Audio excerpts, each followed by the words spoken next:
नमस्कार साथियों। आज हम इस अध्याय के अंतर्गत राजस्थान के इतिहास से संबंधित महत्वपूर्ण प्राचीन सभ्यताओं एवं पुरास्थलों से जुड़े 101 बिंदुओं पर चर्चा करेंगे, जिसके अंतर्गत महत्वपूर्ण सभ्यताओं का भी वर्णन देखने को मिलता है।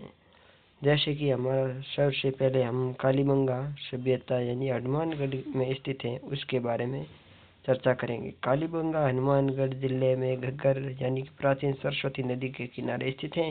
इसकी खोज 1952 में अमलानंद घोष के द्वारा की गई। उत्खनन कार्य बीबी लाल और बी के थापर के नेतृत्व में 1961 से 1969 ईस्वी तक हुआ था। कालीबंगा का शाब्दिक अर्थ होता है काले रंग की चूड़ियाँ। काले रंग की चूड़ी यानी कि इस सभ्यता के उत्खनन करते समय काले रंग की चूड़ियाँ मिली हैं। कालीबंगा यानी चूड़ी होता है।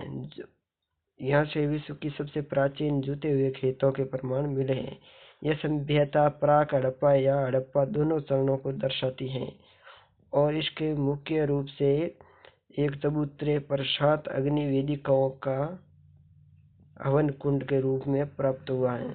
यहाँ के कच्चे घर ईंटों से बने हुए थे, जो कि धूप में सूखा कर बनी हुई करती थी। विश्व में भूकंप के सबसे पहले प्राचीन साक्ष्य इस स्थल से प्राप्त हुए हैं। यहाँ से मेसोपोटामिया जैसी बेलनाकार मुहावरे भी प्राप्त हुए हैं।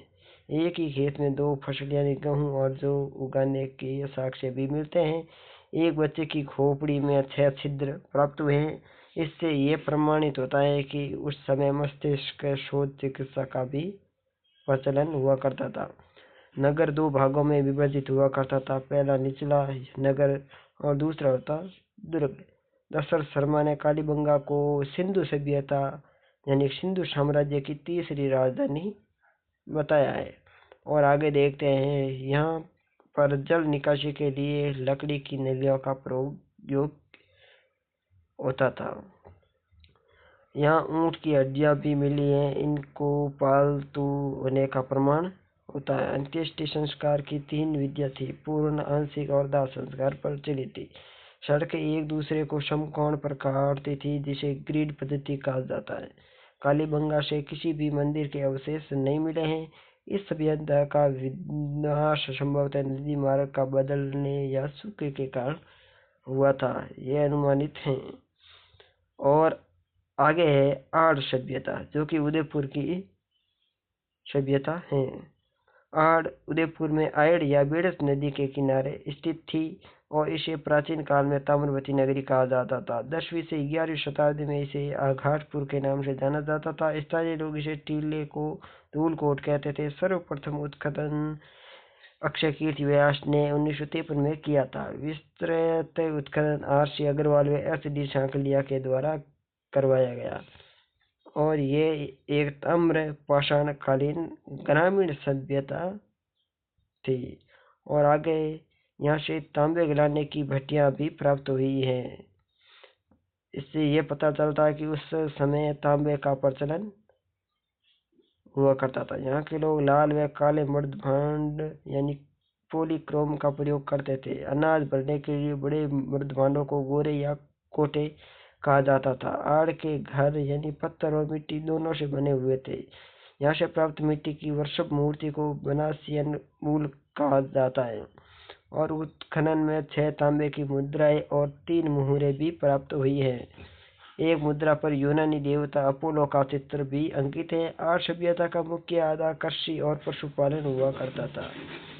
और आगे देखते हैं कि यहाँ एक घर में 6 चूल्हे मिले हैं, जिससे यह पता चलता है कि संयुक्त परिवार का प्रचलन हुआ करता। मृतकों को आभूषण और कपड़ों के साथ दफनाया जाता था।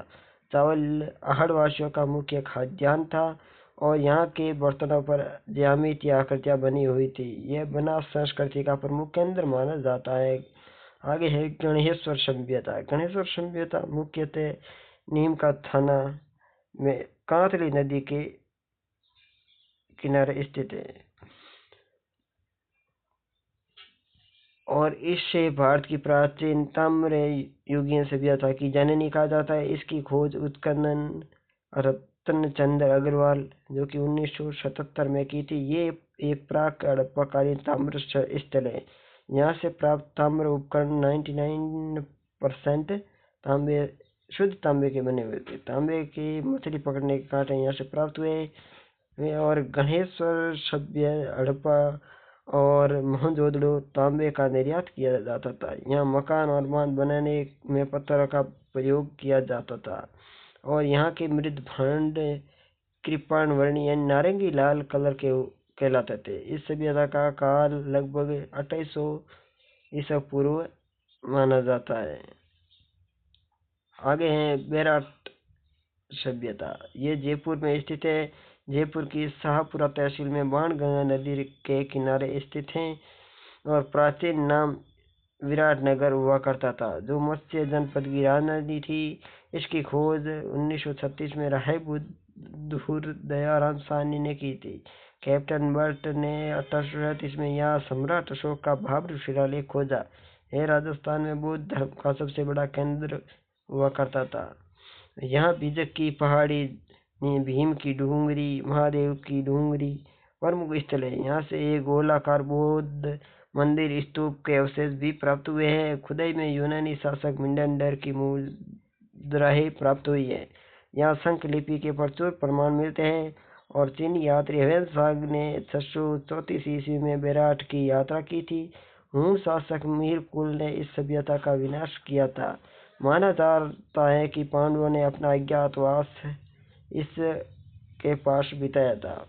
यहाँ के बर्तनों पर स्वास्तिक और त्रिरत्न के बीच चिन्ह मिलते हैं और यहाँ सूती कपड़े में लिपटी हुई 36 मुद्राएं प्राप्त हुई है और विराट से मौर्यकालीन सभ्यता के स्पष्ट प्रमाण मिलते हैं। आगे देखते हैं बालाथल सभ्यता जो कि उदयपुर में स्थित है। उदयपुर की वल्लभ नगर तहसील में बनास नदी के किनारे स्थित है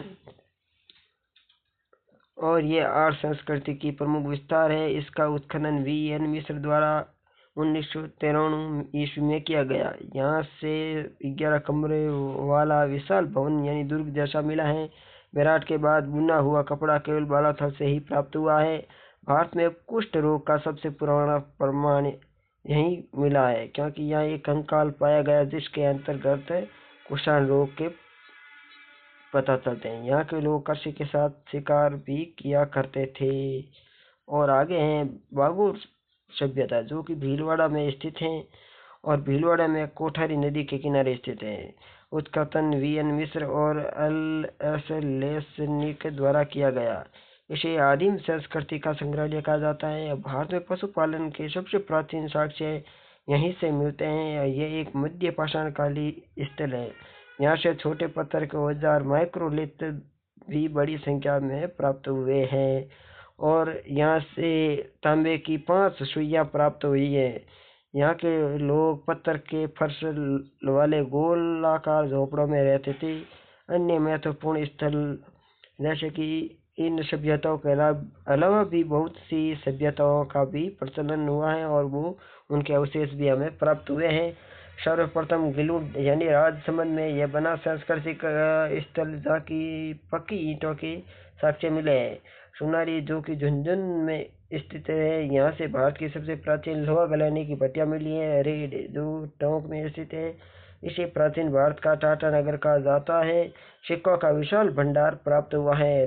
भरतपुर में यहाँ से 5 संस्कृतियों ओसीपी से कुषाण तक के अवशेष प्राप्त हुए हैं। आगे है हनुमानगढ़ की एक और सभ्यता जिसे रंगमहल कहा जाता है। स्वीडिश दल यानी हन्ना रिड द्वारा इसका उत्खनन किया गया और भरूर यानी श्री गंगानगर यहाँ से बटन के आकार की मोहरें मिली यानी कि जिस प्रकार एक शर्ट के बटन होता ना छोटा सा उस प्रकार उस आकार की एक प्रकार की मोहरें प्राप्त हुई है। जोधपुरा जयपुर यानी साबी नदी के तट पर यहाँ से डिश ऑन स्टैंड बर्तन मिले हैं। नगरी यानी चित्तौड़गढ़ प्राचीन नाम मध्य में का यहाँ सिवी जनपद की राजधानी हुआ करती थी। आगे है बाड़मेर की सभ्यता जिसे तेलवाड़ा कहा जाता है। लूनी नदी के किनारे स्थित मध्य पाषाण कालीन स्थित है। बिजोर जो गंगानगर में स्थित है, यह सिंधु घाटी सभ्यता का एक विस्तार केंद्र है। नलियासर सांबर में स्थित है, यहाँ कुषाण और गुप्त काल के सिक्के प्राप्त हुए हैं। आगे है ईसवाल जो कि उदयपुर में स्थित है। इसे प्राचीन औद्योगिक नगरी कहा जाता है। यहाँ लोहे असंख्य प्राप्त हुए हैं। और आगे है गुरारा जो कि सिक्कर में है, और यहाँ से 2744 चांदी के पंचमार्क सिक्के मिले, पंचमार्क सिक्के प्राप्त हुए हैं। आगे हैं गंगानगर की सभ्यता, तरखान वाला डेरा सिंधु घाटी सभ्यता से संबंधित है। आगे है जो कि अजमेर में स्थित है, जो बूढ़ा पुष्कर की एक नाम की सभ्यता है, जो पूरा पाषाण कालीन स्थल माना जाता है। और आगे है धौलपुर यानी बाड़ी की सभ्यता। बाड़ी की सभ्यता यहाँ से मुचुकुंद की गुफाओं से संबंधित मानी जाती है। आगे चंद्रावती यानी सिरोही से प्राप्त हुई है। यहाँ परमार शासकों की प्राचीन राजधानी हुआ करती थी। और ओजियाना जो कि भीलवाड़ा में स्थित है। आर्य संस्कृति का पहाड़ी पर स्थित है। लाचुर और भीलवाड़ा यहाँ से मौर्य और कुषाण काल के अवशेष मिले हैं। नैनवा बूंदी यहाँ से महिषासुर मर्दिनी की प्राचीन मूर्ति मिली है। और इसी के साथ राजस्थान भारत का वह राज्य है जहाँ पाषाण काल से मध्यकाल की निरंतर कड़ियाँ मिलती हैं। और इसी के साथ ये अध्याय पूर्ण होता है। धन्यवाद दोस्तों। इसी प्रकार और भी अधिक जानकारी के लिए हमारे चैनल को सब्सक्राइब जरूर करें, और हो सके तो शेयर करें। एक के बाद एक हमारे इसी प्रकार लेक्चर आते रहेंगे। धन्यवाद।